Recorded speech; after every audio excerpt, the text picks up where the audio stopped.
காஞ்சிபுரம் தொகுதியின் அதிமுக வேட்பாளருக்கு ஆதரவாக முன்னாள் அமைச்சர், செங்கல்பட்டு மேற்கு மாவட்ட செயலாளர், காட்டாங்குளத்தூர் வடக்கு ஒன்றிய செயலாளர் உள்ளிட்டோர் வாக்கு சேகரிப்பில் ஈடுபட்டனர்.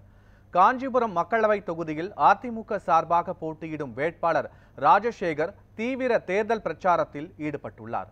அவருக்கு ஆதரவு தெரிவிக்கும் வகையில் முன்னாள் அமைச்சர் வளர்மதி, செங்கல்பட்டு மேற்கு மாவட்ட செயலாளர் ராஜேந்திரன், காட்டாங்குளத்தூர் வடக்கு ஒன்றிய செயலாளர் கஜேந்திரன் ஆகியோர் பிரச்சாரத்தில் கலந்து கொண்டனர்.